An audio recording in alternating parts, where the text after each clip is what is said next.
We'll do 5 or 6 minutes with you, and then you'll run down and get yourself connected.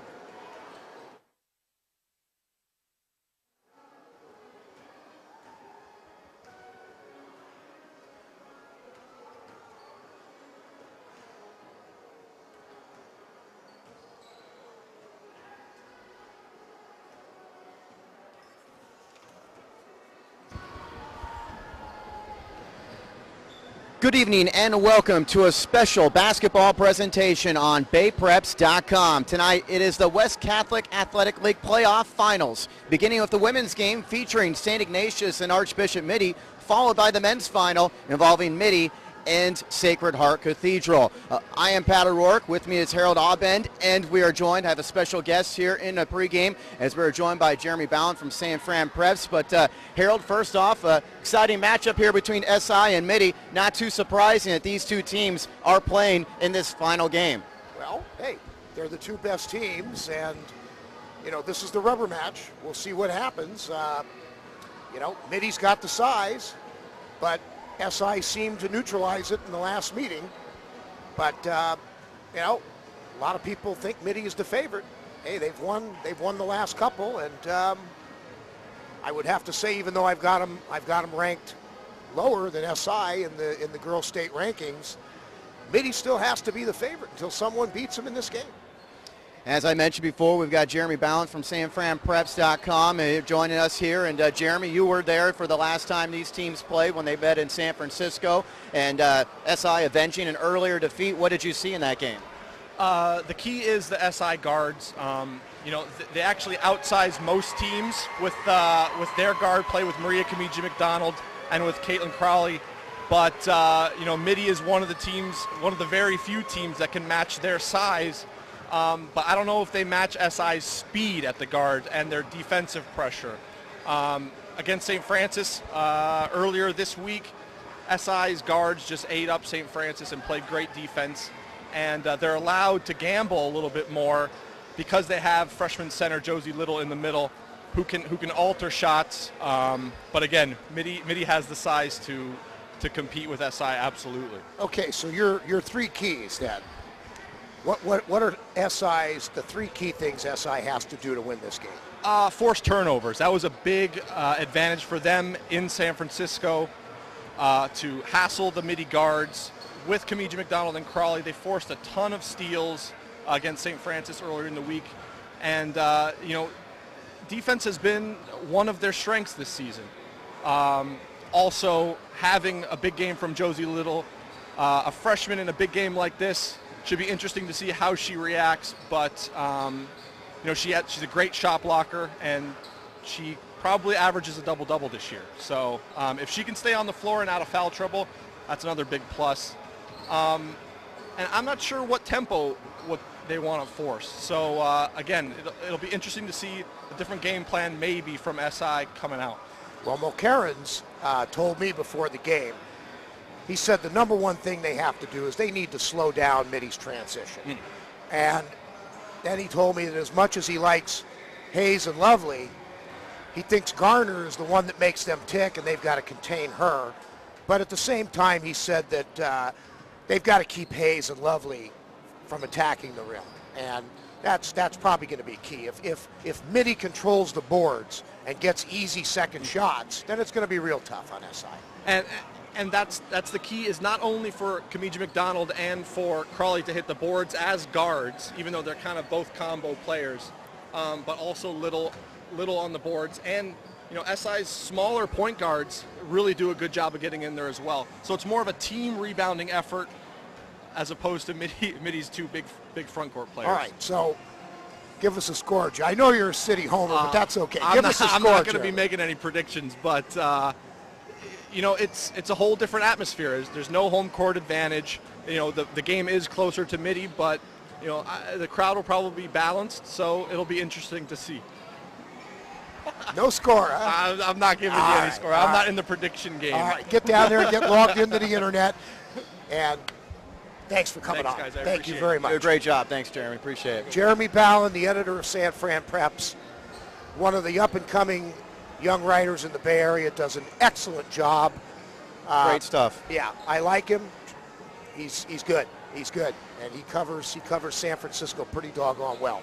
Yes, they do. And looking forward to this matchup here as we get a look on the floor. These teams going through their respective warm-ups. People still filing in here at Foothill College in Los Altos Hills. And, of course, we're going to have a real huge, we're going to have a much bigger crowd for the boys' game tonight. But still, this is a good matchup in the girls' game. As we alluded to before, both these teams in the Cal High Sports rankings on ESPN as St. Ignatius 4th in Division II in the state, and Archbishop Mitty 6th in the state, and obviously this game tonight has a big impact on how those teams are going to be ranked next week. Well, and I do the rankings, the girls' rankings for ESPN High School Cal High Sports, and cover the Bay Area and do a few other things for them. But when I switched out Mitty and SI after the last win, I made it clear that that very well could change in the playoffs, and obviously it's going to take care of itself tonight. If Mitty wins, they're going to be back in the rankings. And if SI wins, it's a feather in their cap. Now, we didn't talk with Jeremy about what Sue Phillips said were the keys to winning the game. But what Sue said was, number one, they've got to control the boards. And they've got to play good transition defense. And then the last thing is they have to take and make high percentage shots. And a lot of that is going to have to do, Pat, with whether or not they're able to control the boards. Because obviously your rebounds and putbacks are your highest percentage shots, especially if you're taking good ones to start and then you get a second one that's good too. Well, and of course that plays so much impact in the transition game as well as whether teams are able to get out and run. We talked with Coach Mulcairn today from SI, and he was mentioning about making sure not to let Kelly Hayes get out and run and have her get easy buckets and transition. It seemed like SI was able to do some of that in the second meeting, as she finished with just 7 points after she scored 21 points in the first game between these two teams, a 54-35 Mitty win. Well, SI, I'm still scratching my head as to how SI was able to really win that game at home.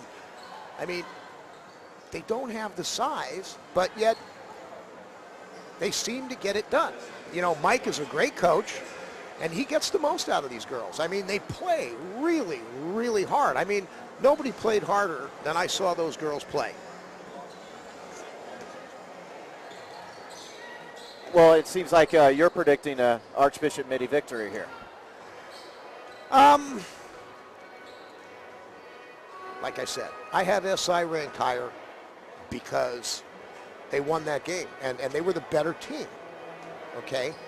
But, it's like Coach Steve Smith of Windward told me when we have him ranked number 1 in the state and they're playing Mater Dei 2 weeks ago at the Nike Extravaganza. He said, hey, we're ranked number 1 in the state, but until somebody beats Mater Dei, they're still the king. It's just like boxing. Somebody's got to knock the champion out. And, SI hasn't been able to do it, in the big game. This is the big game. That regular season game is a thing of the past. It's a new ball game now.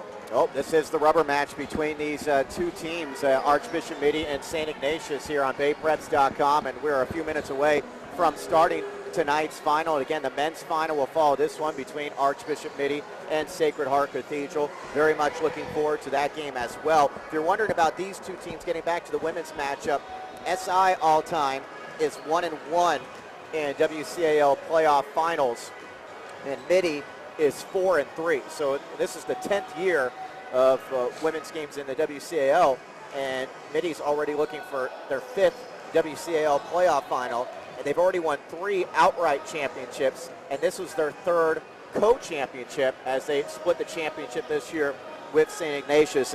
And thanks for all that information to Pat Segerson from Archbishop Reardon to help give me that information. Just tremendous information to help us out here in terms of as we look forward to this particular matchup. Nobody's got more information than Pat the Stat. I'll tell you, he works that stat machine at the games almost like I work in abacus.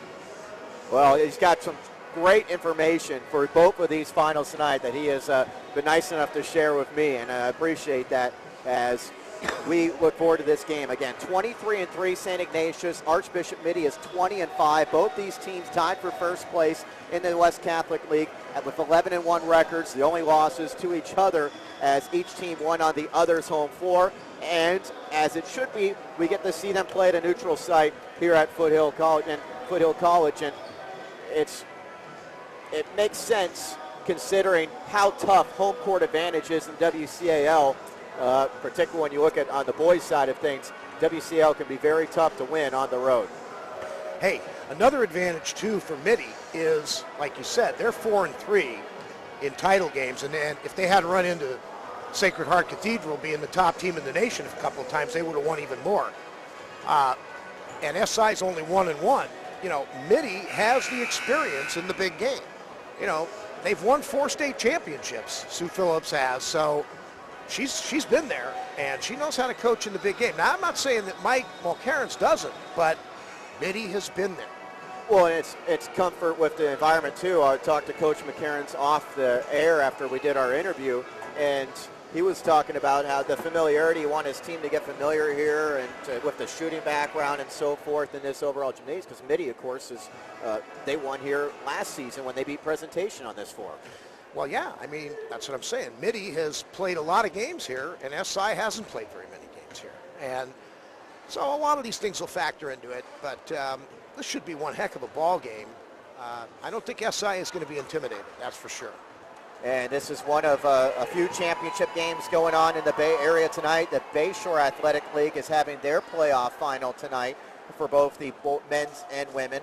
And in the women's game, it is all St. Mary's leading Salesian 39-17 with 5:18 to go in the third quarter there. It's like I told you before we went on air, Pat, you know, with Gabby Green back at St. Mary's, it's going to be tough for anyone in the north to beat them. Now, what they'll do against either La Jolla Country Day or Windward, I don't know. But, you know, they're pretty doggone good here in Northern California. And that's showing them flexing their muscles.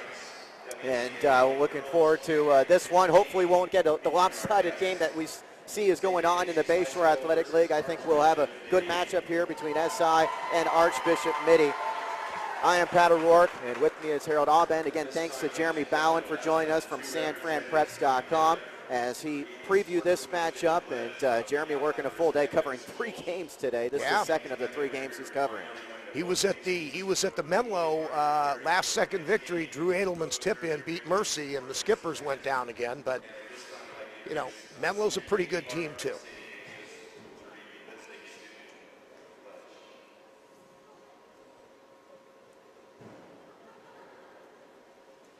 And we'll pause for the public address here for.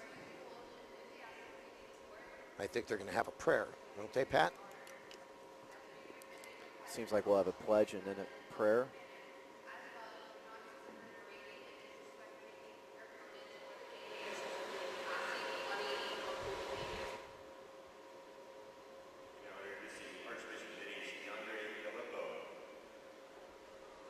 Apologize, you can't really hear this too well if you're listening at home. Well, they have a student from each school that's reading a statement. Sportsmanship statement is what it is. And I think we're going to get the national anthem now. Prayer and a national anthem by the Mitty Choir, I think. Let's pray, loving God, creator and source of all good things. Bless our athletes and those preparing for this game this evening. Allow each participant to exercise their talent and our go to its fullest expression, and each spectator to enjoy the fullness of life, which comes from you. We now join our voices in the Lord's Prayer. Our Father, who art in heaven, hallowed be thy name. Thy kingdom come, thy will be done, on earth as it is in heaven. Give us this day our daily bread. Forgive us our trespasses, as we forgive those who trespass against us. And lead us not into temptation, but deliver us from evil. Amen. And now, Senator Court, ladies and gentlemen, the Notre Dame Belmont Choir, under the direction of Mr. Supervisor, will sing our national anthem. It's the Notre Dame Belmont Choir.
Job well done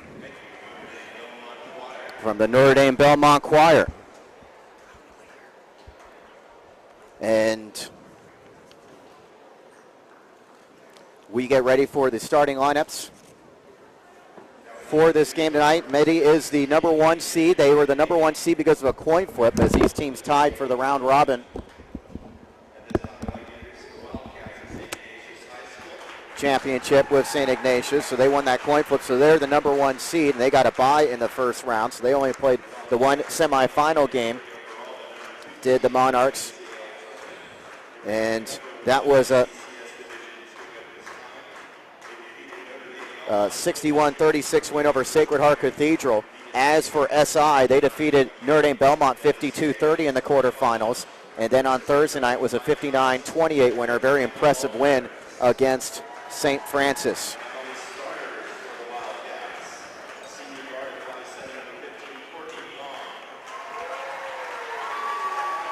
St. Ignatius is coached by Mike Mulcairns. He has a record of 23-3 this season, guiding his St. Ignatius team this year. 11-1. 11-1 during the WCAL schedule.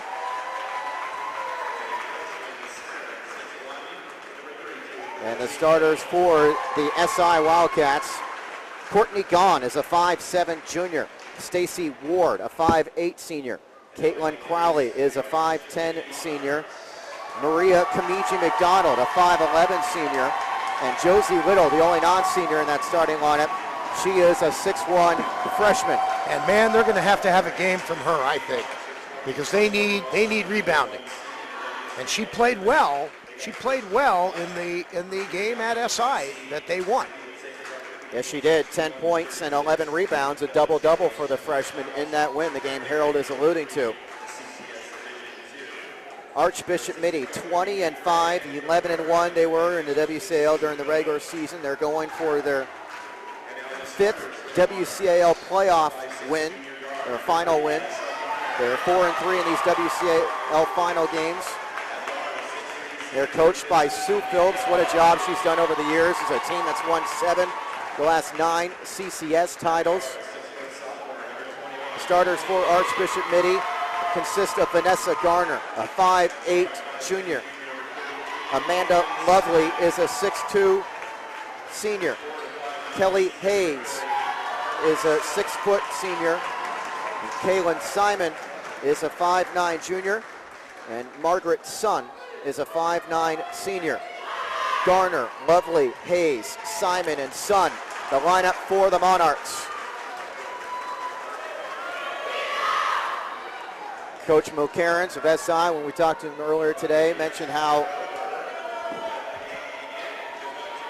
it is important to see which team can handle the nerves here at the start, which team can adjust quickly at the start of this game. As we get a look at the jump ball, Kelly Hayes for Mitty. And Josie Little for SI. SI wearing the road blue uniforms, the white numbering and lettering, the red outlining. Archbishop Mitty in their home whites. And we are ready to go as the tip goes out of bounds. And it will be SI basketball. So SI and Mitty. A steal right off the bat. No, they don't get it.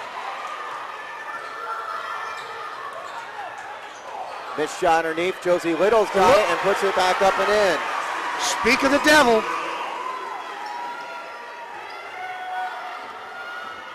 So it is 2-0 in favor of SI. Quickly the other way comes Mitty. They nearly turn it over. Having a little trouble with our scoreboard here on the screen. It's 2-0 in favor of SI. It's going right to the bucket as Kelly Hayes misses the shot, and the rebound is pulled in by Caitlin Crowley. Quickly up the floor, SI pushes in the corner. Firing the three is Stacy Ward. Airballs it, it's knocked out of bounds off of SI. Mitty basketball.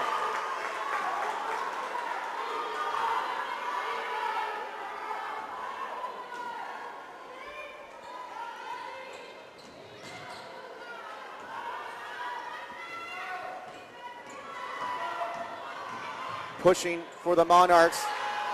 Having it swatted out there was Amanda Lovely. SI, good tight defense. Coach McCarron's thinking it's his team's ball, but it's going to stay with Mitty. Kelly Hayes took it to the rack, and she got rejected by Caitlin Crowley. SI with a 2-0 advantage. Quick feed underneath, taking it up strong, and it just rimmed out as Hayes, but she's going to get a couple free throws. We have our first foul of the game, 65 seconds in. Personal foul charge against Maria Kemiji-McDonald of SI.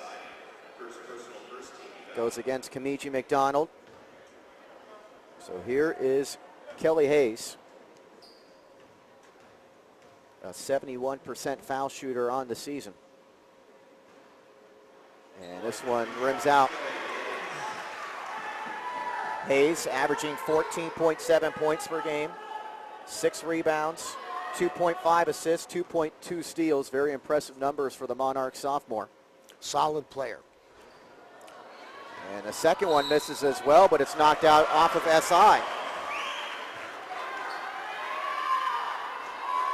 So Mitty's still looking for their first points. Hayes does the inbounding. Hayes looking a long time. Coach McCarron's wanted a 5-second call. Amanda Lovely, good pass underneath Hayes. Tough reverse, the layup rims out, and the rebound is grabbed by Josie Little. Rebounding, something we talked about, a key in this game. Look at Little running the floor. She catches and then falls down. Passes up top. Kemiji-McDonald, wild shot misses, and the rebound is grabbed by Vanessa Garner. Garner does a good job running this Monarch offense, but the turnover. SI quickly pushing the other way. These teams going up and down as it's knocked out of Courtney Gaughan's hands.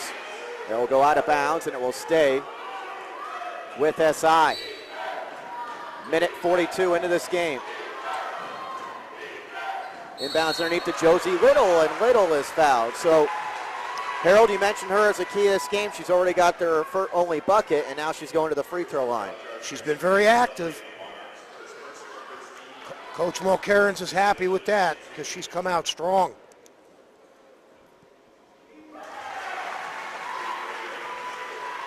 Little makes the first free throw, a 57% free throw shooter on the season.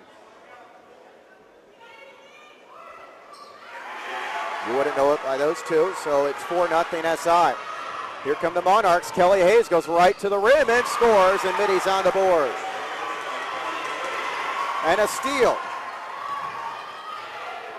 Open three-point look, good for Amanda Lovely. And Mitty is in the lead. Their first lead of the night, 5 quick points. Kemiji-McDonald goes the other way and scores. This game's got a real quick pace to it.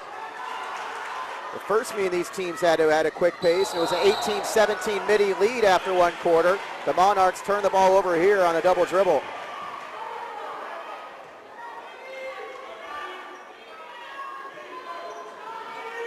Amanda Lovely can shoot that 3 ball.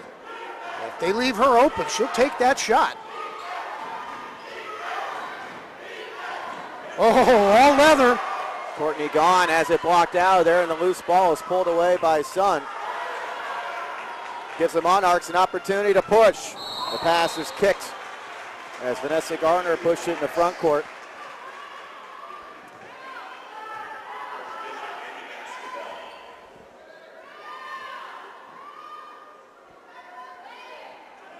(6-5) SI, as you can see on your screen. 5:26 to go in the opening quarter.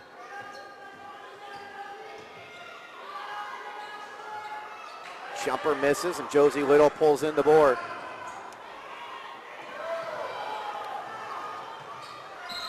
She walked. And Little gets called for the travel. Too many steps.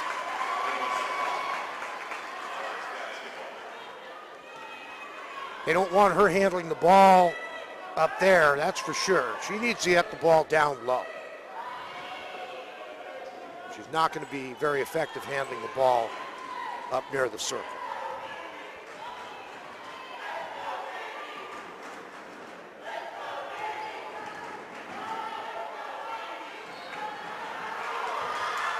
This is underneath by Simon. Sun took that ball away from from the SI player. Oh, Nice pass. feed underneath, and Hayes has the layup on a good look from Sun.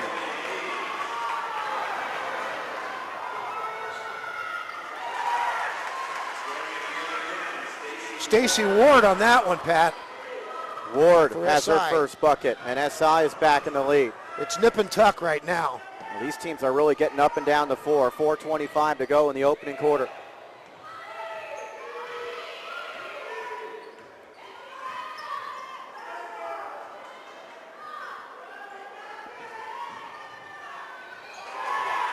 Caitlin Crowley with another block and a rebound.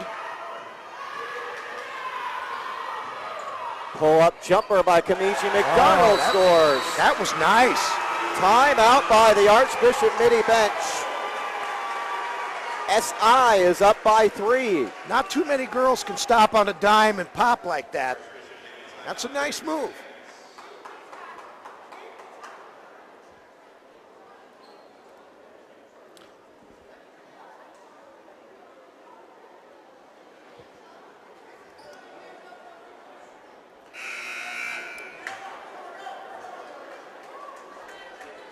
I have to say this game has a lot of similarities to the last meeting at SI. SI is up for the challenge.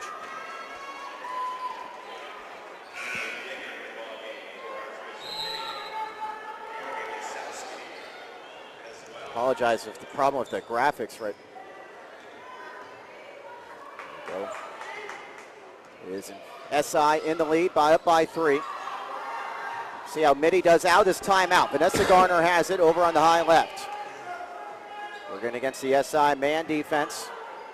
Nice pass to a cutting Hayes. Hayes can't get the layup here. The rebound tracked down by Ward.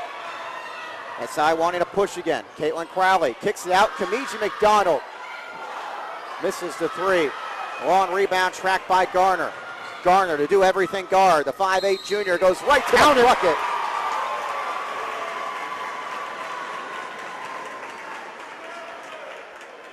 She draws the foul.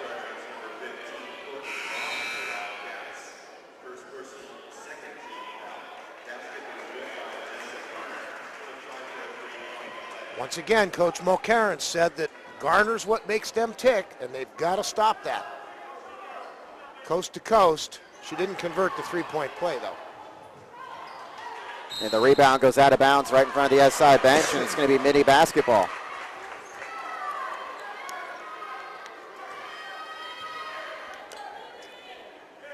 .322 to go in the opening quarter. Courtney Lasowski, the Colorado State bound forward, is in the game now for Mitty. 6-foot senior. Open and draining the 3 is Emily Dinger. She had a rough shooting night the last time these teams played, but she puts the Monarchs in front. 2:55 to go in the opening quarter.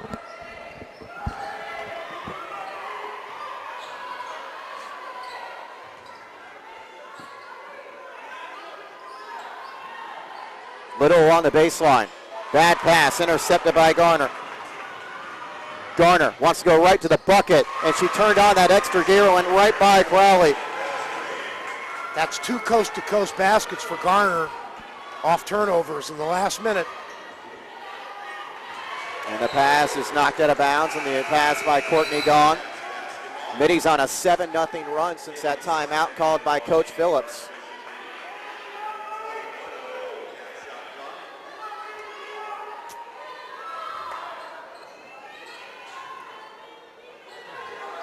Looking in a long time. Caitlin Crowley finally gets it in, and it ends up being a bucket for Courtney Gahn underneath.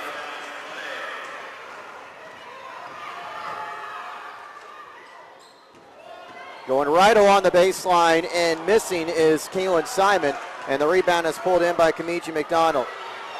Here's Josie Little. Little releases maybe too early, and the rebound pulled in by DeAndre Gallipo. Inside 2 minutes to go. Long cross-court pass. Emily Dinger fires, and Kemiji-McDonald's got the board. Little sees she's got a teammate wide out open. It's Sydney Raggio. Great pass, gone, missed the layup. Tough break there for SI. Lisowski, free throw line, feeds Garner. Garner tracks her own rebound. She's already got 3 boards. She finds an open teammate for 3, and draining it is Emily Daner again. Daner's second 3 of the quarter. The Monarchs have their biggest lead. Open underneath Little. The pass to Little from Paige Marquez goes out of bounds. I should say from Sydney Raggio goes out of bounds. SI got a break on that. That looked like it was off the big girl.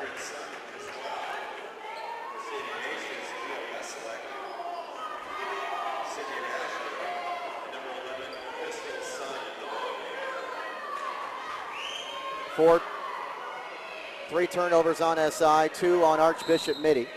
1:14 to go in the opening quarter.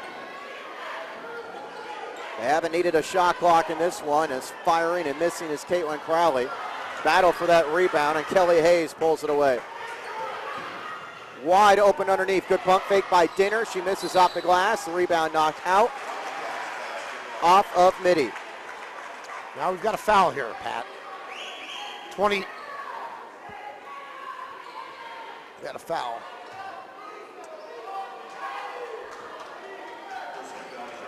They're not putting the fouls up on the big board here as we're inside a minute to go.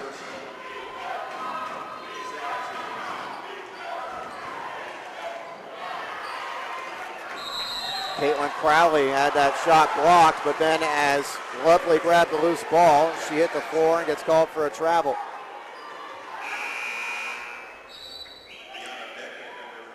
Brianna Beckman, a 5'9" freshman, comes into the game for SI as Caitlin Crowley goes out. 10-2 run right now from SI's biggest lead of 10-7. Bad pass there by Crystal Sun. It's knocked out off of Mitty. The Monarch bench thinking it should be their basketball. 38 seconds to go in the quarter. 18-second differential with the shot clock. Bad pass there. And all the way into the front court is Amanda Lovely.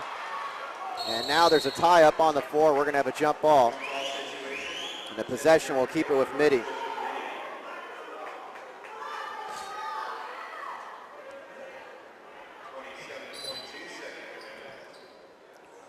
The inbounds to an open Lovely. Loose ball grabbed by Hayes. And then stealing it away and scoring underneath was Emily Daner, who's had a great first quarter here. And SI turns it over with 12 seconds to go in the quarter. 6 turnovers on the Wildcats, and they are down 7 after that last bucket by Daner. Mitty's on a 12-2 run. 5 seconds. Open, Lisowski misses the 3. Rebound to Kemiji-McDonald. She has a long heave, but that came after the buzzer. Doesn't matter anyway. And at the end of 1 quarter of play, the Monarchs are up 7. You're watching high school basketball action on BayPreps.com.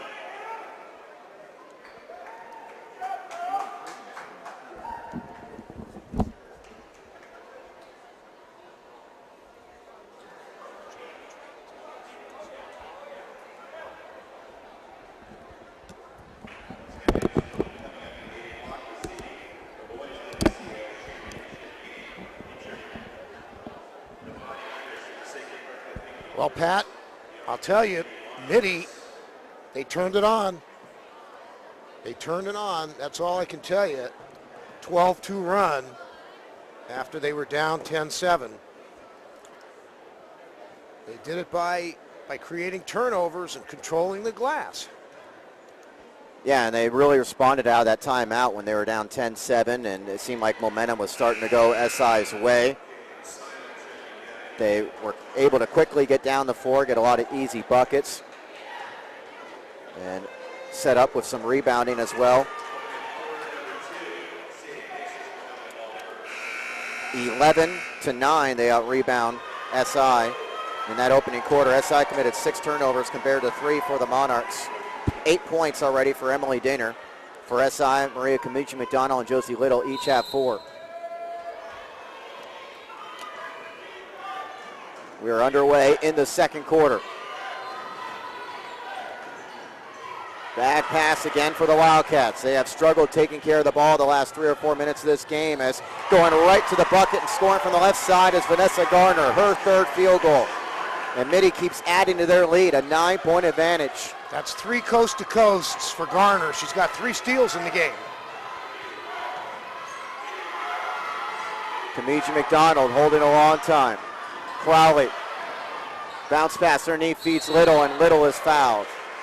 Something SI was able to do early is get the ball into Little, and here Little will go back to the free throw line where she is 2 of 2.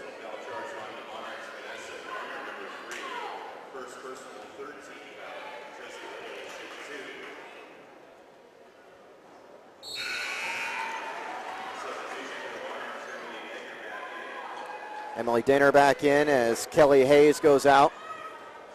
Dinner joining Lovely, Garner. The second free throw misses as well.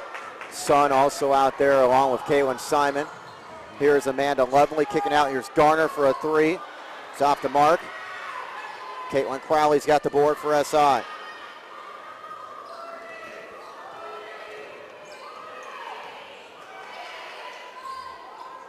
See how the Wildcats settle down offensively. It's going to be Kemiji-McDonald shooting a 3. Tries to track the long rebound. Great job saving that by Kemiji-McDonald. Open is Crowley. And the long rebound tracked by Dinner. Dinner 8 points in that opening quarter. She was just 1 of 10 from the floor in the last meeting between these teams. Jumper misses by Kaylin Simon. Somebody's got to grab it, and finally Josie Little does for the Wildcats. But then SI turns it over an 8th time. And Lovely missed the shot. We're going to get a foul on the Monarchs on that rebound as Kaylin Simon came crashing in. And a timeout called by the SI bench. 6:27 to go in the second quarter. SI's been stuck at 12 points. They've been outscored 14-2 in about the last 5 minutes of game time or so in this one. I don't have the exact time, but it was around midway through the first quarter when they had that 10-7 lead. So they've gone the better part of 5 to 6 minutes with only a bucket. And when we look at how they're going to get going offensively, they really haven't had that many great shots since that point. They've got to, I would think, get Josie Little involved inside and get much better looks. Of course, they do have some shooters, and those shooters are going to have to make shots in this game. Players such as Stacey Ward. Right now, Mitty's the better team. Let's see how SI does out this timeout. Remember, the Monarchs really responded out of a timeout in that opening quarter. 6:27 to go in the half. We've got Crowley, Kemiji-McDonald, Gone, Little, and Ward on the floor. For Mitty, Garner, Dinger, Sung, Lovely, and Simon. Caitlin Crowley goes to the bucket, and Lovely gets called for the foul. Good call by the official. Looked like she reached her arm down there to try to block that shot instead of going straight up.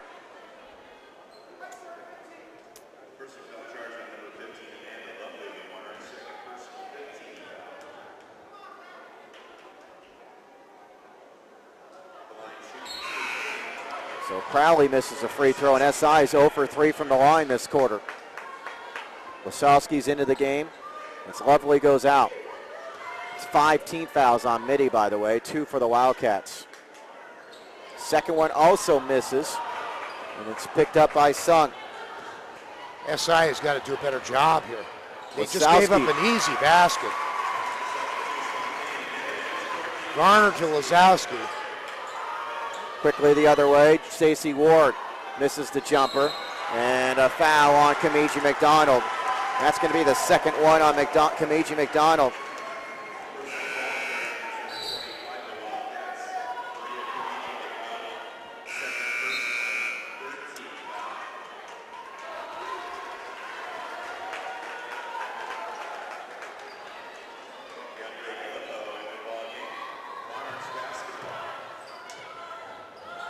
Mitty ball. SI still shut out in this second quarter. They're not stopping them at all. Kelly Hayes. Just let it go all the way up court. And a loose ball pulled in by Gong.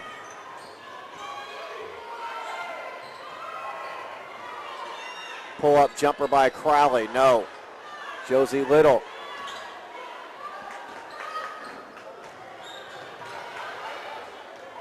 Mitty turns it over and leads an open look for Kemiji-McDonald. She can't convert. Neither can Crowley. And a foul on SI. The Wildcats now are missing some pretty good looks.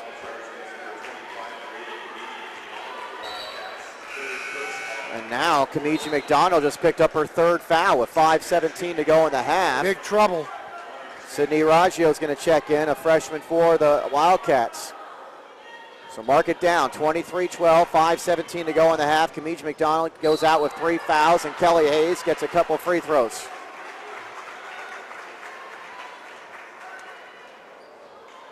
Hayes missed her first 2 foul shots tonight, a 71% foul shooter on the year.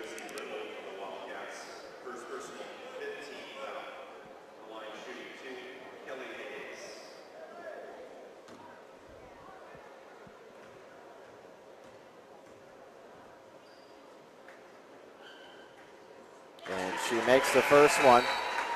Hayes is the number 20 rated forward in the country by ESPN Hoop Girls. Number 20 forward in the country. That's pretty good. That's pretty good. Real good. And you can see she's putting up some really good numbers this season. And the second one misses, and the rebound goes on the deck. Raggio tries to grab it, and she does get rid of it. And SI has a 3-on-3 here. Courtney Gahn nails the jumper, and SI really needed that. Their first points of the quarter. 3 minutes without scoring.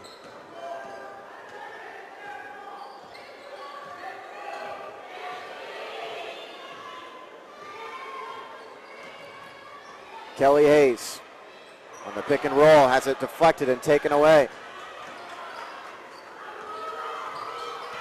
Crowley to Gahn. They could use a basket here real bad. Nice pass. feed underneath. Little's got the layup. Or Raggio, I should say. And a timeout called as Raggio scores to pull SI back within single figures as they score 4 unanswered points. Nice pass by Gong on that basket.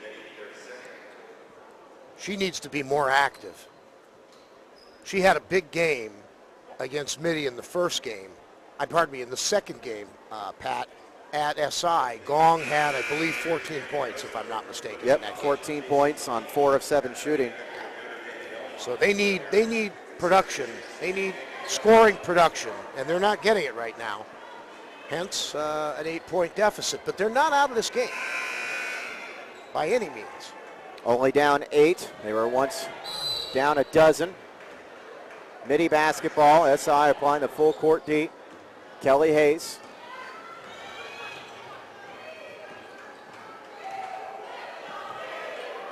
Up top, Garner. Hayes works by Raggio and goes right to the rim.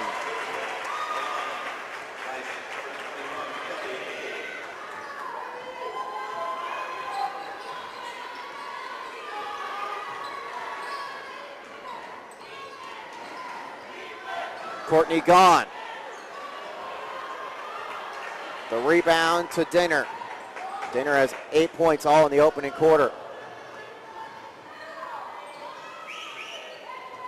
Mitty trying to take a double-figure lead into halftime. We've still got 3:34 before the break.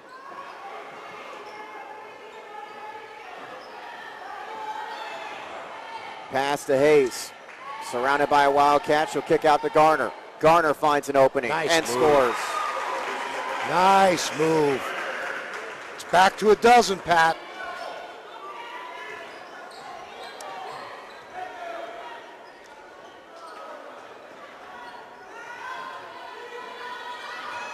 Going right to the bucket is Crowley.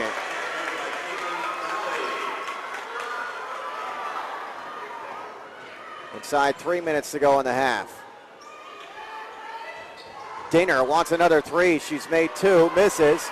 Gallipo underneath, can't score.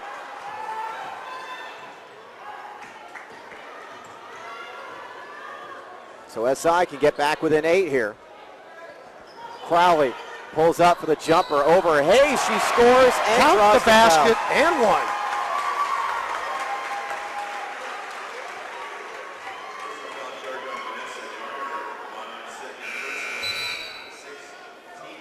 Crowley is the most active player for SI right now. She's got a couple of block shots, a steal, Tatiana Reines. 4 rebounds to go with a few points, too.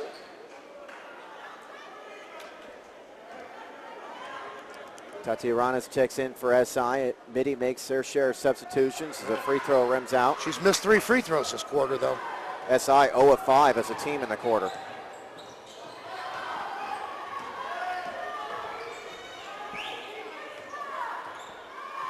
Vanessa Garner. Margaret Sun. Down low to Lovely. Working against Crowley. Misses. The tipped rebound out to Hayes. Open in the corner is Kaylin Simon. Rebound on the floor picked up by the Wildcats. Crowley again with another rebound. Here's Tatiana Reines, and she misses the shot, and the rebound pulled in by Mitty. Kelly Hayes goes right to the hoop, and she is fouled.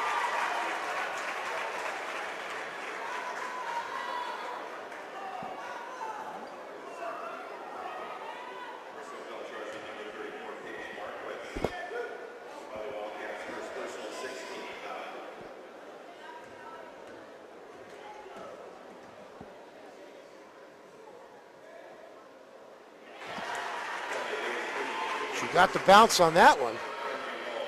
Hayes has 8 points. Her and Emily Dinger each with 8 for the Monarchs. SI's got 4 players who have 4 each.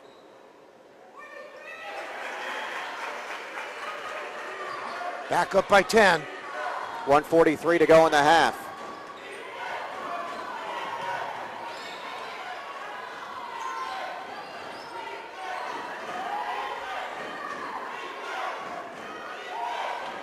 Marquez puts on the floor and misses the jumper, and Garner's got the board. On outlet, Hayes. Scoop layup, rims out. Rebound goes out of bounds off of Mitty. Both teams have missed a lot of layups. SI's doing the best they can to contest them, too, underneath. On pass, knocked away by Hayes. Ill-advised there from Crowley. Hayes playing the role of free safety to knock that one up away, and she'll give way to Margaret Sun.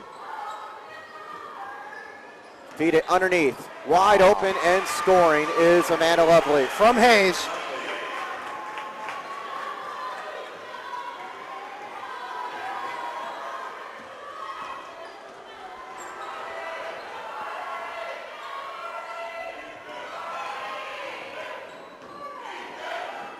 Outside, open, shooting the jumper, and missing is Courtney Gaughan, and the rebound picked up by Garner.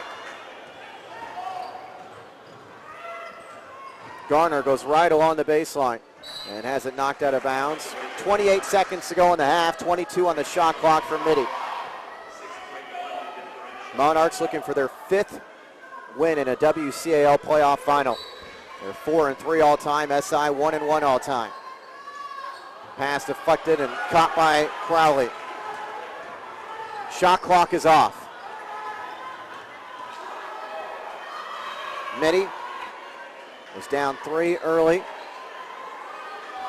but had a 7-point lead at starting this second quarter, now up a dozen with 8 seconds. The shot misses by Marquez, and the rebound is grabbed by Garner, who's got 6 first half boards. Up the floor, Hayes with 1 second, she'll score the layup. From Garner. And Archbishop Mitty takes a commanding 14-point lead into the locker room.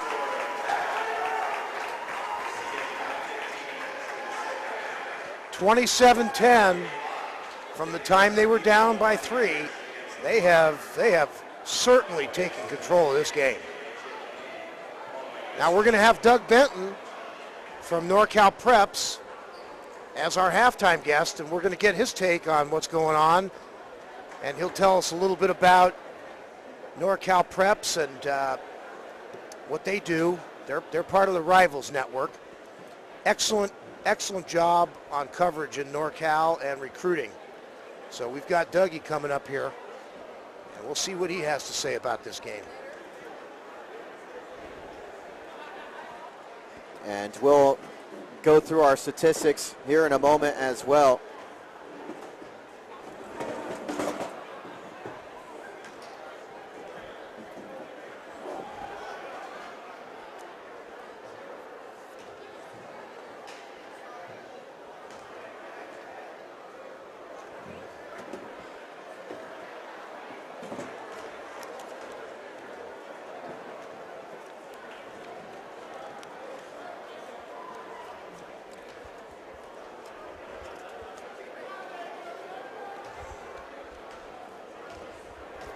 Well, if Harold Aben, Pat O'Rourke with you from Foothill College. We're in the halftime of the WCAL women's final where Archbishop Mitty has taken a 14-point halftime lead, and we're now have a special guest, Doug Benton from NorCal Preps. Doug, thanks for joining us. Your impressions of the first half? Very up-tempo, more up-tempo than last time these two teams played, which favors Mitty and their depth and their ball handlers, which is why they were able to extend that lead in the second quarter. So, Doug, I mean, did you expect this? Didn't you expect this maybe to be a little closer game? I mean, I thought the way SI came out, they looked like they were up to the task, but once Mitty flexed their muscles, it looks like this game's over. I think overall playmakers, Mitty has the advantage, and SI was able to control tempo a little better in the game they won the regular season. But when they're able to get on the full court, I think Mitty has the advantage to win it for 4 quarters, and they're starting to do it right now. Well, I mean, Mitty's got the college-bound girls, right? I mean, you've got, I don't know where you've got Lovely and Wasowski. We have Amanda Lovely at number 7, Northern California. Uh-huh. She's headed Pepperdine, and Pepperdine, you can see in the first half, I mean, with her size, and she can handle, she's quick, she's athletic, she can play inside, she can play outside.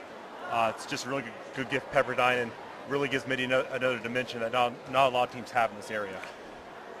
I felt that Mitty's size, you know, I was scratching my head at SI when we were there a few weeks ago when SI beat Mitty. I'm saying, how can they beat them with the kind of size that Mitty has? And I guess we're finding out tonight that maybe that might have been an aberration. Yeah, I think with these two teams, they're two of the better coached and more tough teams that you'll find in Northern California.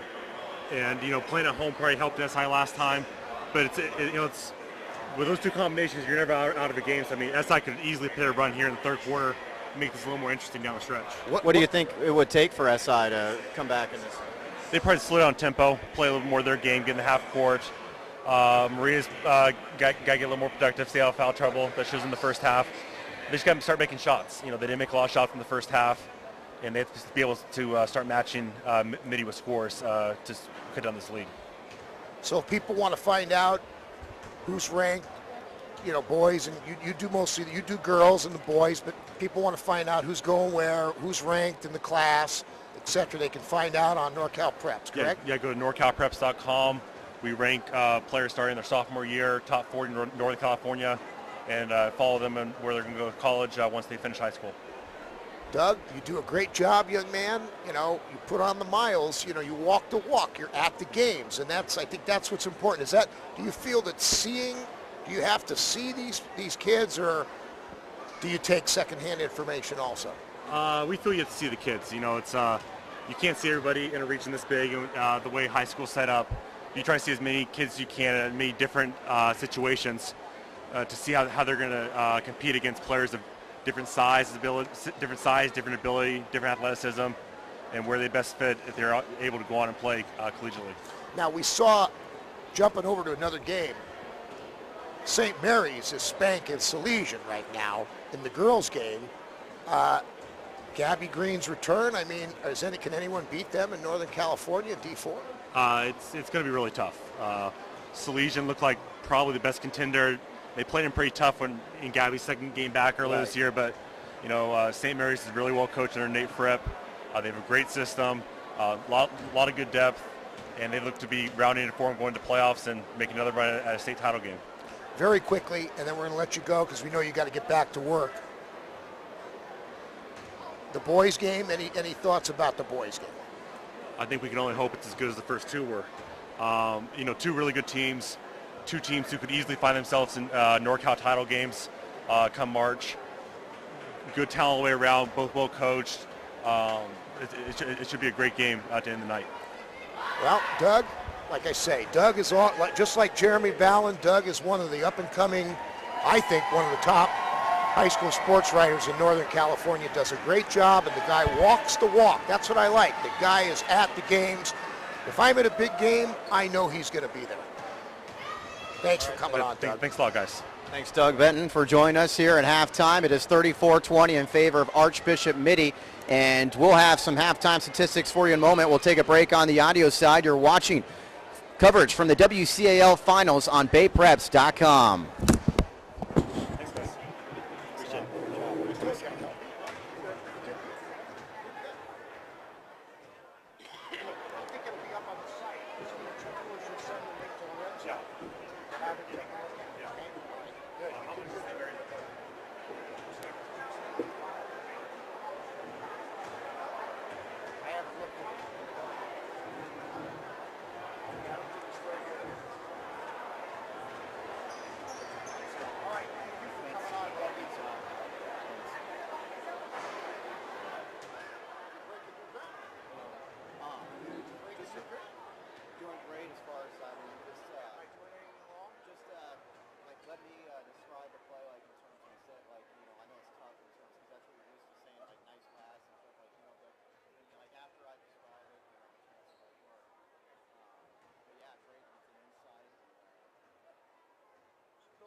Something on the St. Mary's game? Well, if Harold Aubent, Pat O'Rourke with you here on BayPreps.com. It is a final, yes, in the St. Mary's Salesian game, 60-48, the final in favor of St. Mary's. Salesian made that more of a game late. Here it is 34-20 at the half in favor of Archbishop Mitty. Leading the scoring for Mitty is Vanessa Garner and Emily Diener, who each have 5. Or actually, I should say, Kelly Hayes is 11. Garner and Diener each have 5. Amanda Lovely with each have 8. I can't even speak. Garner and Diener each have 8. Lovely has 5, and Lasowski's got 2. As for SI, they have 4 different players who have 4 points each. Courtney Gaughan, Caitlin Crowley, Maria Kemiji-McDonald, and Josie Little, 2 points each for Stacy Ward and Sydney Raggio. SI 9 turnovers, Mitty with 6. SI was just 2 of 7 from the foul line. Mitty was 3 of 7. Mitty out-rebounding SI very unofficially, 24-19. Well, SI better get busy in a hurry. That's all I can say. Otherwise, this game is going to be over. Mitty basketball to start the second half. Feed it right side of the lane to Lovely. Lovely takes it up strong and scores. 7 points for Lovely, and Mitty extends this lead to 16, their biggest of the night, with 7:36 to go in the third quarter. Pass underneath. Little kicks it outside for an open three-point look by Kemiji-McDonald, who has 3 fouls, and it's knocked out off of SI. Kemiji-McDonald's had a rough night thus far with those fouls. She had to sit out the final 5 minutes of the first half. She's got 4 points. The leading scorer on SI's team at 12.9 per game. That last shot that she took was not even close. SI is sitting back here defensively. 7 on the shot clock. It's Vanessa Garner. Now this is Hayes, open jumper with 1 on the shot clock. That's rebounds knocked out off of Mitty. So SI sitting back more defensively. And Mitty took that shot clock down. Missed the jumper as Kemiji-McDonald rinsing the front court as it knocked off her hands from behind. Garner, so fast, goes right to the bucket and misses, and the rebound is pulled in by Josie Little. 5 boards for Little. Kemiji-McDonald tries to feed it underneath to Little, but it's knocked away by Mitty, and another steal for the Monarchs. Kelly Hayes stripped away. What a play there by Caitlin Crowley. Crowley's got a 3-on-1. Underneath, layup good for Kemiji-McDonald.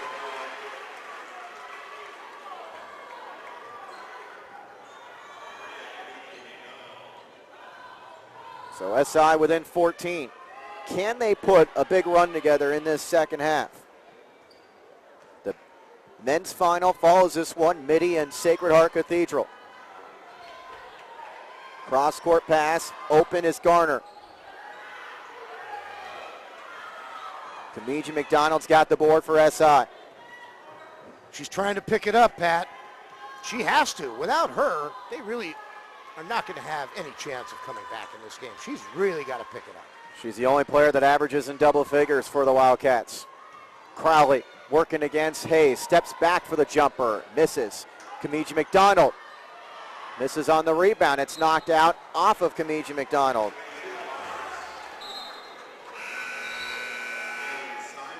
Kaylin Simon into the game along with Emily Dinger. As Sun and Lippo go out.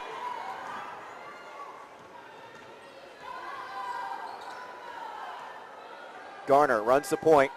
Coach McCarrans of SI talking about how important she is to their half-court offense. Someone that has 6 rebounds tonight. She can really fill up the score sheet. So can Kelly Hayes as she gives way to Amanda Lovely for the bucket. Lovely's got all 4 Mitty points in this second half. Lovely scored the last 8 points for Mitty. Kemiji-McDonald kicks it out for Crowley for a long 2. SI not making their shots. Garner's got the rebound, and then she is fouled by Crowley. That's 7 rebounds for Garner already. 7 rebounds. She's sneaking in there and getting that glass. She's someone that averages 3.8 a game to go along with 3 assists and her 10.6 points, which is second on the team. 4:33 to go in the third quarter. It's slowly slipping away from SI, Pat. It's slipping away.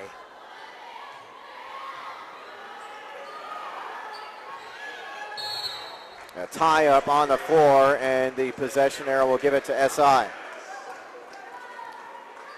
SI is a team that's not afraid to shoot from the outside, and they're going to have to get some long-range shots to fall to come back from this deficit. 4:20 to go in the third quarter. Kemiji-McDonald.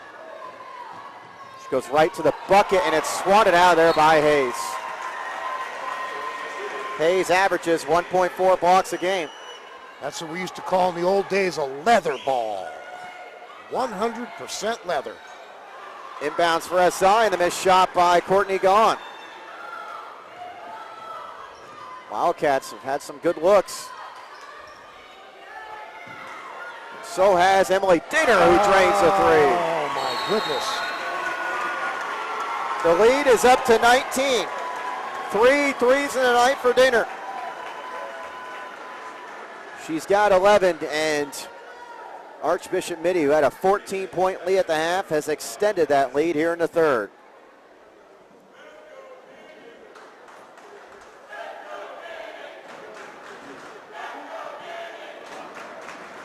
What a program Coach Sue Phillips has ran at Archbishop Mitty. Team that is a contender year in and year out. As you can see, all those CCS championships. They've won 3 outright championships in the round robin. Won 3 outright round robin titles in the WCAL in the last 10 years. 3 co-championships, as they had that co-championship this year of SI. And they're looking for their 5th win in the WCAL playoff final. They are 4-3 all time in those games. I'll tell you this, Pat, if Mitty is going to make some noise in the NorCals and have a chance to do something against St. Mary's, they're going to have to play this kind of a game. They're playing a really good game here. Going right to the bucket is Crowley, misses. She snares away the rebound, and then a foul on Mitty.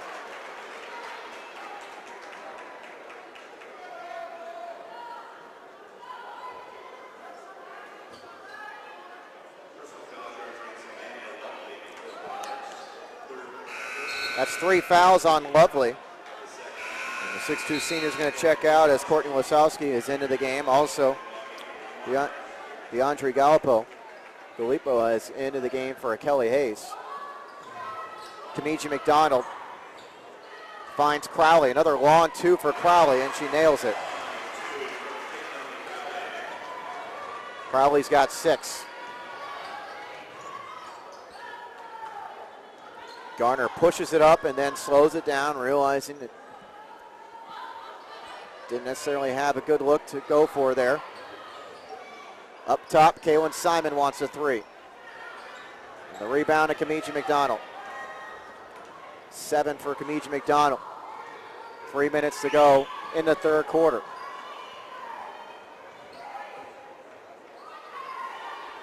In the corner, Stacy Ward buries the 3. SI needed that. They're on a 5-0 run.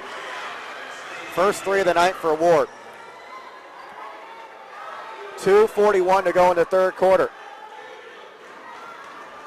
They needed that one real bad. Can they get a few stops here? That's a big question.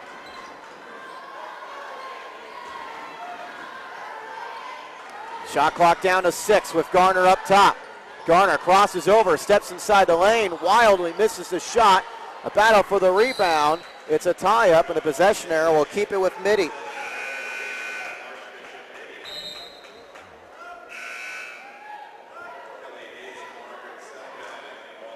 Margaret Sun and Kelly Hayes are in for Simon and Gallipo. The inbounds from Hayes.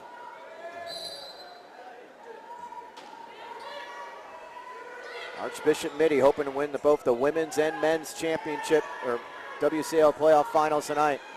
Inside the lane, this is Hayes. Kicks it out. Open is Sun. Rims out. Hayes the rebound. Oh, and count the basket too. On the foul there, Pat. Gosh, that was not what SI needed. 13 for Kelly Hayes. That is a game high.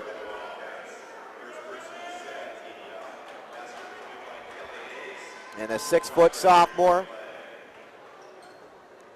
tries to extend this lead back up to 17.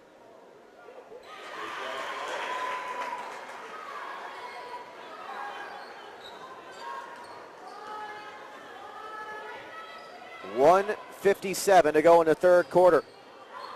Kemiji-McDonald, right-hander. Rebound to Little. Crowley, the pump fake against Hayes. The step back and the jumper.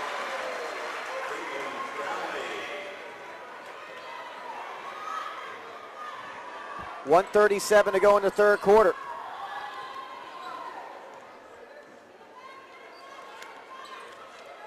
SI is going to be down by double figures when we go to the fourth as Garner fires a 3.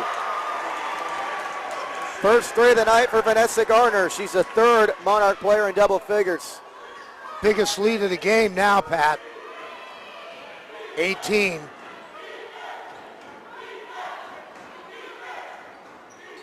$19. Jumper misses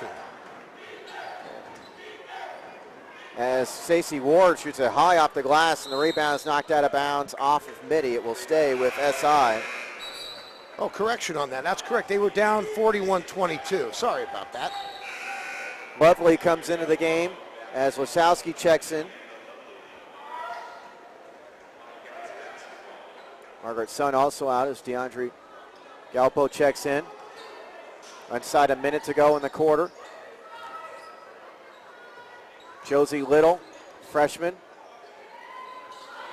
She's got 4 points. Those were in the first few minutes. She gets fouled. And we'll go to the line. Talked about the importance of Josie Little tonight. She got off to a good start, but looking for her first point since. She had their first 4 points, and that's it. And she misses a free throw. She's missed 3 free throws in a row. Brianna Beckman into the game along with Sydney Raggio as Crowley and Ward take a seat. Misses them both. All Mitty. SI led 10-7, and then Mitty went on a big run and have led ever since. Kemiji-McDonald, the pull-up jumper. Grabs her own board. Good feed. Raggio converts.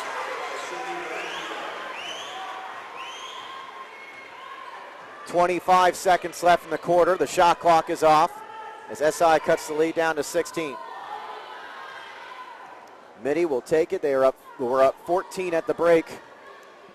And like I said, can hold for the last shot here with 10 seconds left. This is Garner on the dribble over to Hayes. 5 seconds. Garner in the corner, gets it down to Lovely. Great pass. Galpo will score with 1 second left. And Mitty is up by 18 after 3 quarters. Excellent execution by the Monarchs.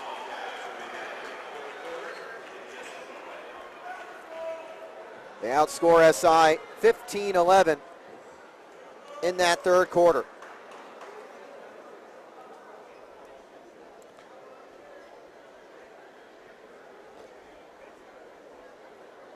This one's looking like it might be in the books, Pat.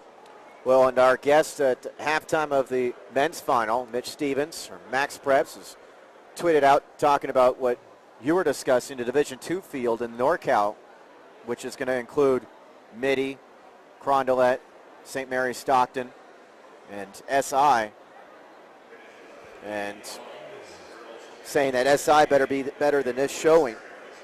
And there's no question about that. We're not seeing our best from SI, but Mitty has a lot to do with that. The Monarchs have put together one heck of a game. You got to have size, unless you can shoot the heck out of the three-point shot. Once you get into the playoffs, the play gets more physical.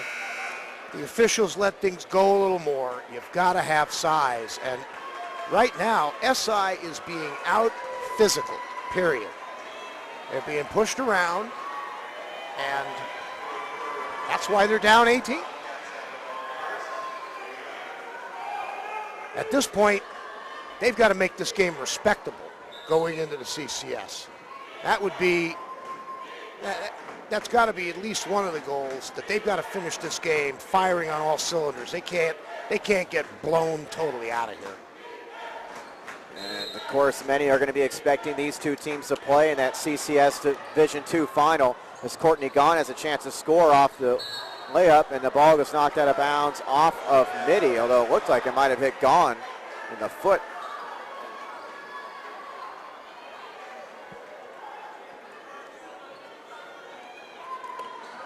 The inbounds to an open Kemiji-McDonald, and she drains the jumper.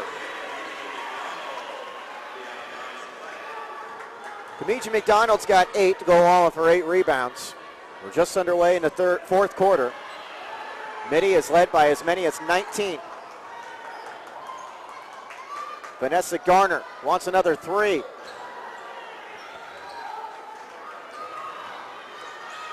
Stacey Ward on the floor grabbing that rebound. SI is going to need some three-pointers from Ward, who is their best three-point shooter. Has made one tonight.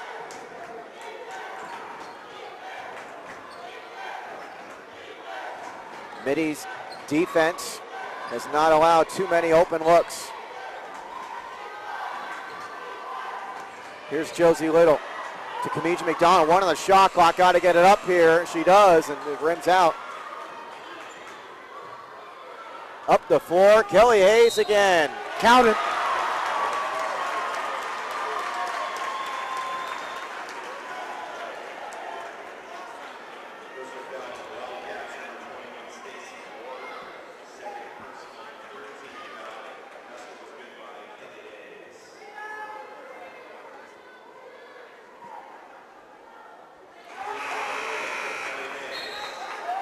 Matches their biggest lead, Pat.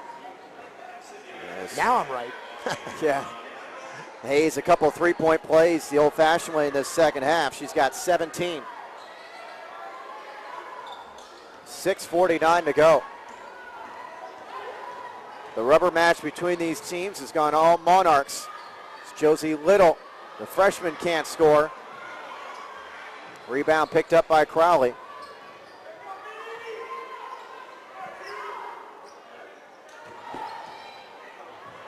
Sydney Raggio loses it, and a traveling violation on Mitty. We'll give it right back. The men's final is at 8 o'clock. Our coverage will start at 7:45 here on BayPreps.com as Archbishop Mitty goes up against Sacred Heart Cathedral. Mitty hoping for a sweep tonight in the WCAL playoff finals. And we've got a foul. The first half of that sweep looks pretty much in hand right now. DeAndre Gallipo picks up her second foul. Yeah, SI is going to need a big comeback as Sydney Raggio scores. Mitty just turned it over, Pat, on the inbounds. So a break for SI, but they're going to need a lot more of them.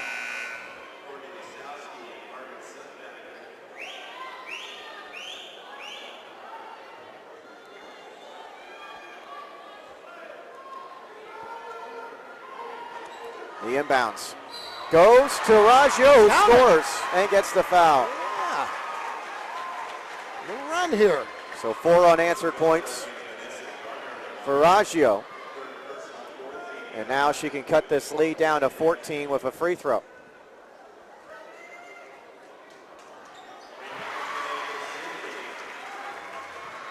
So she's got 9, which leads all SI players. Mitty has got 3 players in double figures. 6:06 to go. I'm not so sure I would have gone into the stall that Mitty's gone into so quickly. They've been stalling from the very beginning of this quarter. Lovely underneath.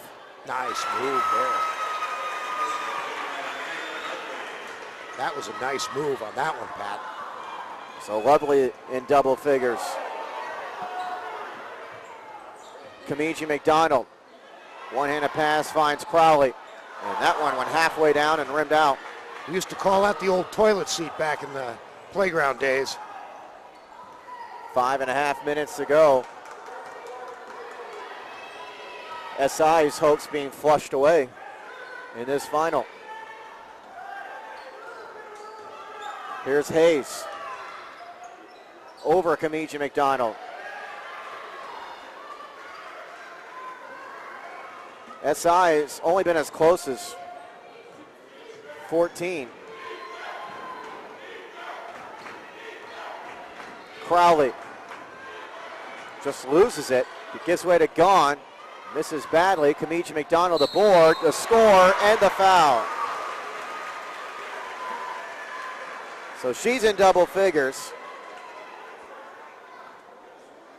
That's one thing you can't ever question about SI is their effort. Kemiji-McDonald, the heart of that, did the game where SI played Sacred Heart Cathedral when that big flu outbreak sidelined A few of SI's players. Kemiji-McDonald was under the weather that night, and you wouldn't know it the way she played as she misses the free throw. Just all-out effort all the time from the SI senior. 4:44 to go.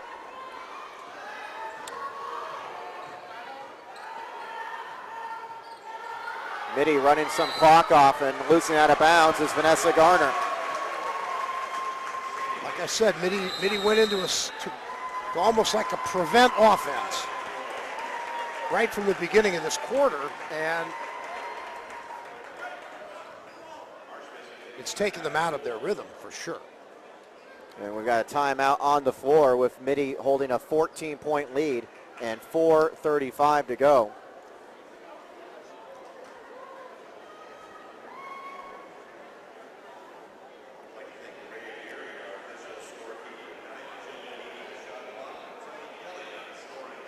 Well, Sue Phillips giving her girls some direction.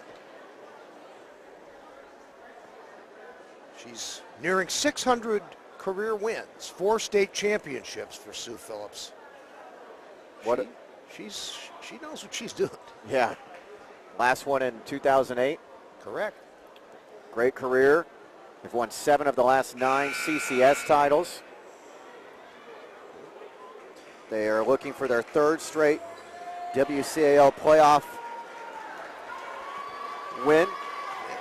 2008, her team, it took overtime against Miracosta from Manhattan Beach, but they won that game 59-49 for the Division II state championship in 2008.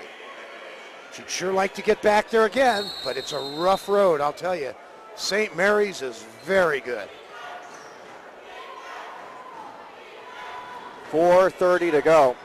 Mitty is up 14. It's not over yet for SI, but they need a huge run as Crowley misses the jumper, just grazed the rim. Lovely unofficially, he's got 8 boards. Here's Garner. Hayes travels. Mitty hasn't been very smooth offensively at all in this 4th quarter, as you've mentioned, as Kaylin Simon checks into the game for Gallipo. More and more people starting to file in. The men's final is 50 minutes away. Actually, this is a pretty good crowd for a girls' game. This is a nice crowd. It's been here from the beginning. No question. No question, these are the 2 best teams in the WCL as Kemiji-McDonald has it stolen away. SI gets it right back. 3:50 to go. They've been unable to really break inside that 14-point deficit as Josie Little goes up strong and is fouled.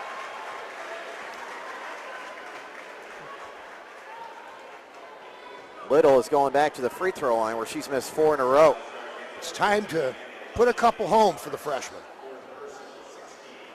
That's an area I'm sure we'll see her improve the next few years as she makes the first one. Just a 57% foul shooter.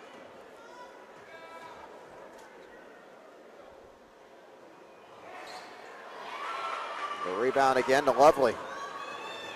Lovely working her way towards a double-double. Kaylin Simon. Hayes open on the elbow. Kemiji-McDonald does have a double-double. Here's Caitlin Crowley. Crowley blocked out of there and stolen by Hayes. What a play.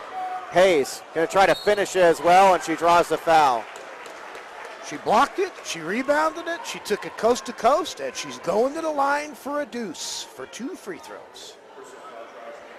6-foot sophomore has had a really nice game. That was a concern for SI is to not allow her to get out in the transition, but she's been able to get a lot of those buckets. She just drew the 4th foul on Kemiji-McDonald, picked up her 3rd in that early in the 2nd quarter. So the first free throw is good. 3:12 to go. We'll try to speak with a couple of players from Mitty's team after the conclusion of this one.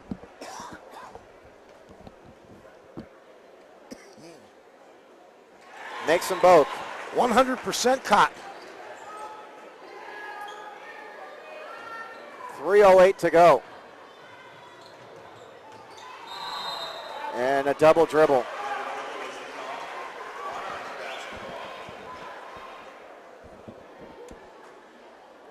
SI was up 10-7 about midway through the first quarter, but since it's been all Mitty. Here's Vanessa Garner, knocked out of her hands. It's a lot to expect the freshman for SI. She's up against girls that are going to college. I mean, Amanda Lovely is going to Pepperdine. There's a reason. Travel violation on Margaret Sun.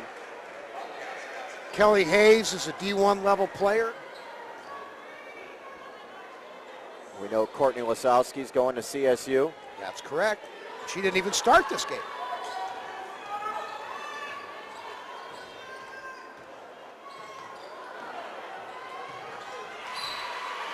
SI pass is knocked out of bounds in front of the table on the other side where all of our guests are sitting at. We've already spoken with Jeremy Ballard from SanFranPreps.com and Doug Benton from NorCal Preps. And we'll be speaking with Mitch Stevens from Max Preps at halftime of the men's game. Hey, we've got all of them covered. All the guys that are here are our guests. How do you like that? The freshman there, wasn't it? Josie Little, yep. Gets this lead down to 13. SI was down 14 at the half. Mitty, though, still been in control throughout this second half.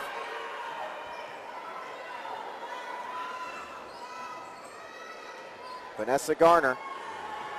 A good all-around game for Garner. She goes right to the bucket and scores. 2:05 to go. The only thing in question right now, Pat, is the final score. This one's over. It's been over actually for a while, but SI is, I mean, they haven't quit, and that's good. Caitlin Crowley misses. Well, yeah, I think it's easy to expect these teams to play again in the CCS Division II final. Of course, it's no lock.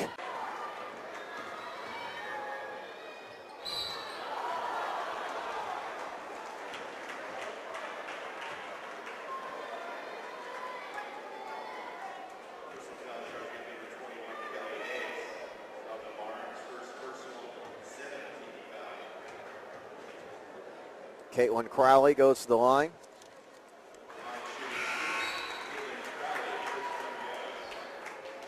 Crowley was 0 of 3 from the line before that make. The free throw shooting hasn't been that good for SI, but it's not the difference in this game. The difference in this game was the physicality of Mitty. She makes them both. Mitty able to take advantage of the open floor, as well as Kaylin Simon gets on the scoreboard for the first time. Josie Little. Timeout by the SI bench. Little has 9 points. SI is going to drop to 23-4, and Mitty's going to go to 21-5. As these teams head into CCS, those brackets will be announced tomorrow along with the NCS brackets. Well, it's going to be, the seeding in the CCS will be the same as it was for the WCAL. It's going to be Mitty number 1 and St. Ignatius number 2. And setting up that expected final, as we were alluding to before. SI has a lot of work to do to beat Mitty. I mean, it's pretty obvious that they were beat in just about every facet of this game.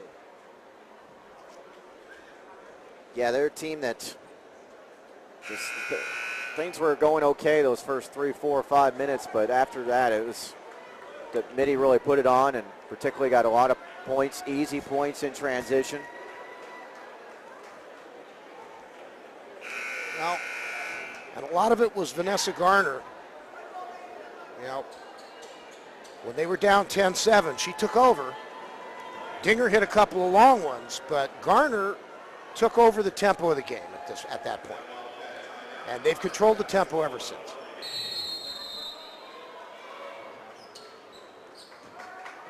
Kelly Hayes. And that was what Mike Mulcairns of SI was afraid of, was that Garner would take over the game. She's open for another three. Mando, lovely. Filippo kicks it outside.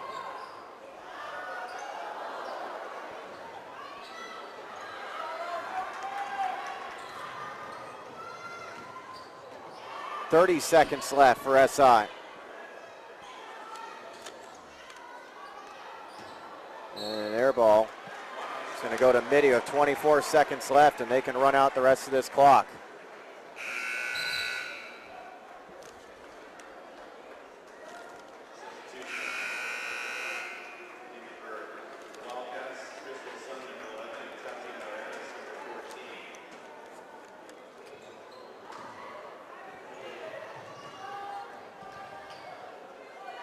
.20 seconds left for SI.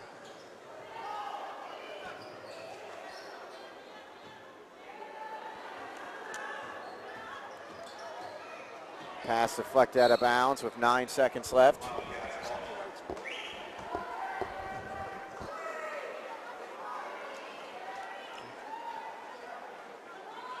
The inbounds from Tatiana Ranis.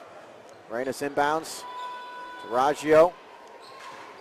5 seconds. Pass kicked out of bounds with 2 seconds.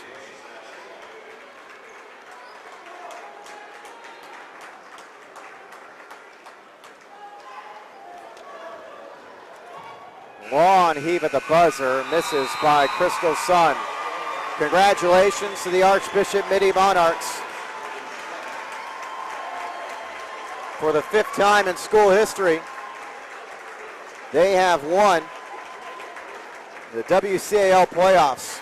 Pretty good, 5 times in 10 years. And they win for their 3rd consecutive time.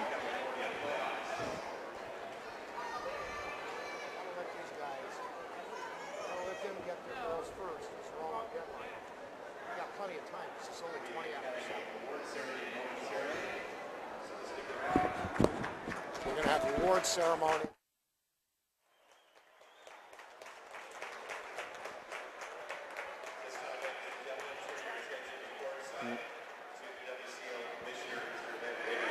We're going to be speaking to a couple of players from Mitty's side after they win the WCAL final by the score of 63-47. We'll see if we can get maybe we'll get Amanda Lovely maybe and Vanessa Garner since they're the seniors. See if we can get those two.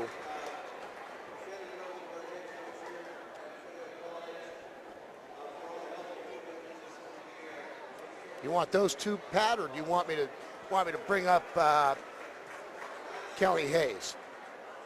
It's up to you. We're good to go either way. Let's bring the seniors up.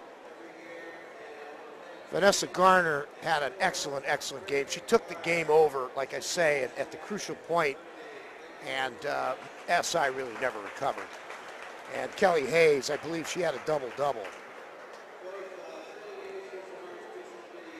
I have her with 10 rebounds.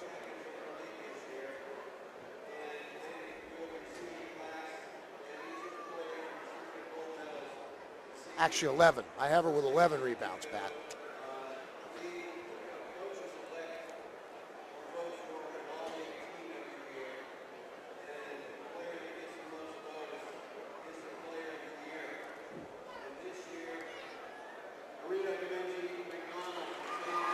We've got Ed Ravenscourt down there, the commissioner. He's one heck of a nice guy. I like Ed. I've known him for over 20 years, and this guy is just, he loves the kids. He could have retired a long time ago. Thanks to Ed Ravenscroft for allowing us to do the broadcast of this game.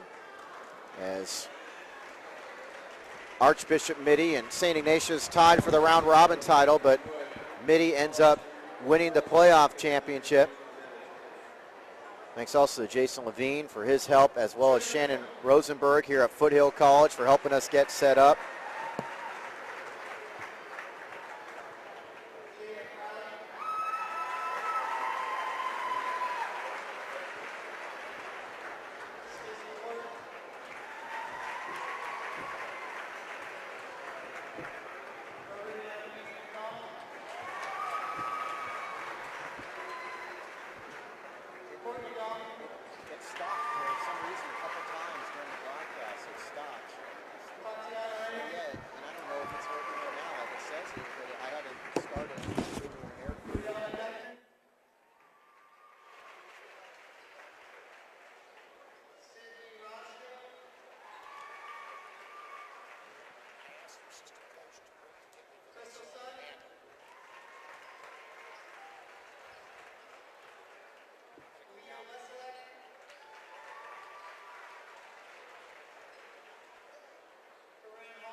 Pat O'Rourke with you here as we go through the final stats in this game. 63-47, the Archbishop Mitty women win the WCAL playoff final for the third consecutive season. They were up 19-12 in the first quarter, after trailing 10-7, 34-20 at the half, 49-31 going to the fourth quarter. They were outscored 16-14 in the final quarter. Leading the way in scoring was Kelly Hayes with 19 points. Vanessa Garner finishes with 16, 11 for Emily Dinger and Amanda Lovely. Also 9 rebounds for Lovely tonight and 8 for Garner. 2 points each for Courtney Lasowski, Kaylin Simon, and DeAndre Galippo. As for SI, Caitlin Crowley and Maria Kemiji-McDonald each had 10. Sydney Raggio finishes with 9. Josie Little also scores 9. Stacy Ward with 5, and Courtney Gaughan scores 4. SI was 6 of 15 from the free throw line. Mitty was 7 of 11. Mitty out-rebounding SI 40-37, and Mitty committing 15 turnovers compared to 14 for the Wildcats. Mitty improves to 21-5. SI drops to 23-4. And these teams now await the CCS brackets, which will come out tomorrow. And it's very possible and likely that we'll see these teams meet again in the CCS Division II Championship. Right now the boys teams are warming up. The Archbishop Mitty men against Sacred Heart Cathedral. We're going to have that game for you at 8 o'clock here on BayPreps.com with the pregame of that one starting about 6:55. As we're waiting to conclude this broadcast, we're hoping to be joined by a couple of Archbishop Mitty players after the Monarchs win against SI.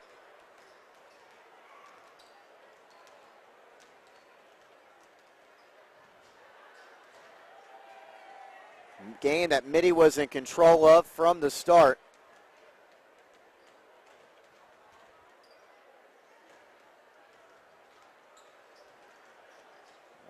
As we mentioned, that early deficit, but still to go up by 7 after the first quarter and never really look back. They just kept extending that lead, led by as many as 19, and they go on for the 16-point win.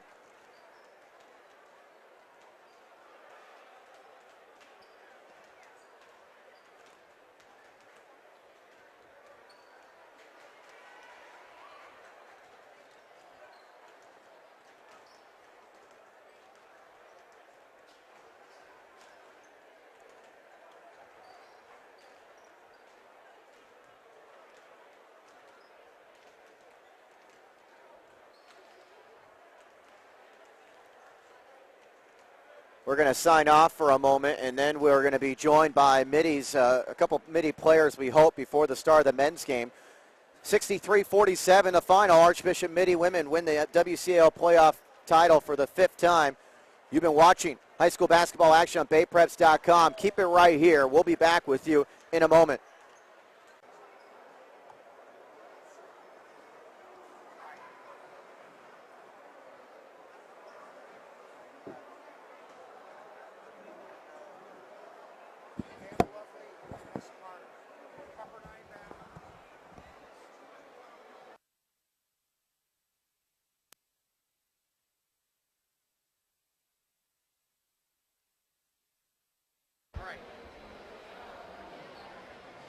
Pat O'Rourke back with you at Foothill College as Archbishop Mitty wins the WCAL playoff final.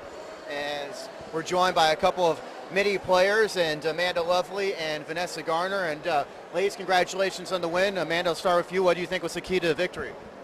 I think throughout this week of practice and the past weeks of practice after our loss, we really turned on we had 5 keys.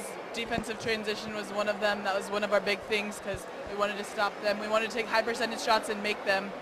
And I think that just implementing that really helped us today. And yeah. So now, before the game, Coach Mo Cairns of SI said he liked you, and he liked Kelly. They wanted to keep you off the boards, but he said the one thing that he was worried about was Vanessa taking over the game. And now you guys were down 3 early, and then all of a sudden you sparked up and took over the tempo. I mean, was that something you consciously saw that you guys needed to pick it up at that point, or what? Well, I think it was just a team effort. All of us knew that we wanted to win this game and we wanted to play together and get it done. But like when I see my team down, I want to make sure I help them. I want to spark them up, and then we all feed off of each other, and we have great team chemistry. So I think that's what brought us back. Those early 3 balls by Dinger also, that helped you guys a lot. Yeah. But once you got in the flow and you got up on these guys, did you feel you had them? Well, SI's a great team, but, when we play together, we play great. And like she said, we just feed off of each other. And when someone hits a 3, everyone's like, okay, let's get a stop on defense, let's get going. So it's just...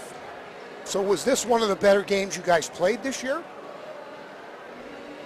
We work hard every game. We try to play together every game, but this was probably one of our better games because we moved the ball around well, we passed to each other well, we got it to the open player, and we scored the ball.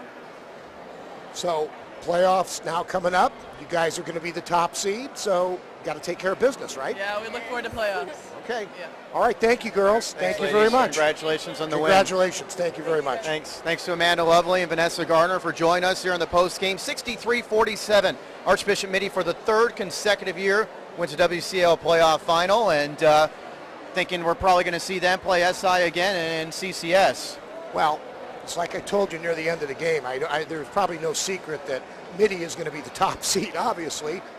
And who's going to be number 2? Well, it's going to be SI. I mean, there really is no one else in Division 2. You got Terra Nova's in Division 3, and SI has a win over them anyway. So that's the way it shakes out. And I got to tell you, SI is going to have to do a lot of work before they're going to be able to beat Mitty. I'll tell you, Mitty really put it to them. Yes, it is. And so we get ready for the men's championship, which will come your way shortly here on BayPreps.com. Until then, we'll take a timeout. You've been watching high school basketball. The WCAL playoff women's final goes to Mitty, 63-47 the final. This has been a presentation on BayPreps.com.